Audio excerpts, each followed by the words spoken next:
আসসালামু আলাইকুম ফ্রেন্ডস, আমি মিল্কিস। আমি আবার চলে এসেছি আপনাদের কাছে একটা নতুন ভিডিও নিয়ে।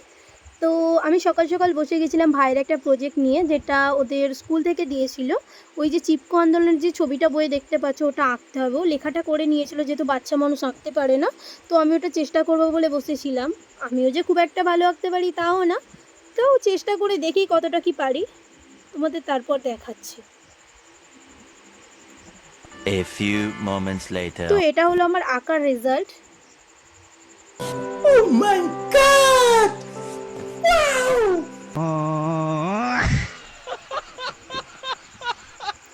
তো আমি আঁকাটা দেখে কন্টিনিউ অনেকক্ষণ হেসেছি। আমি ভাবছি বাবা কী আঁকা, এটা তো বাচ্চারাও এর থেকে ভালো আঁকতে পারবে। তো যাই হোক, বাধ্য আমি চেষ্টা তো করেছি। তো দুপুরবেলা স্নান করতে গিয়েছিলাম, তো আমার বোন দুটো পার্সেল রিসিভ করে নিয়েছে। তো ও আগে খুলে দেখে নিয়েছে, তো তারপর আমি আপনাদের আবার দেখাচ্ছি। এটা ছোটো রিং লাইট, এটা ছোটোর মধ্যে ভালোই রিজনেবল প্রাইসে তোমরা সব জায়গায় ক্যারি করতে পারবে। এটা ওকে ওকে, খুব একটা ভালো না, খুব একটা খারাপও না।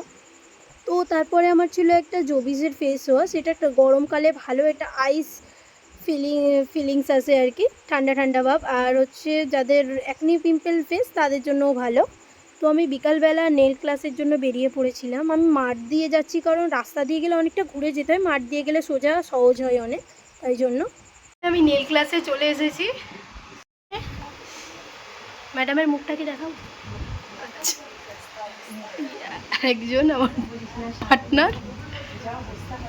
তো দেখো, এটা আমাদের আর্ট করার জন্য, মানে আর্ট প্র্যাকটিস করার জন্য দিয়েছিল। তো আমরা নিজেরাও অনেক আর্ট করেছি, এটা তোমরা দেখতেই পাবে। তো কেমন হয়েছে নিশ্চয়ই জানাবে। তো ভিডিওটা এই পর্যন্তই, আবার আরেকটা ভিডিও নিয়ে চলে আসবো পরের বার। তো থ্যাংক ইউ ফর ওয়াচিং। আল্লাহ হাফিজ।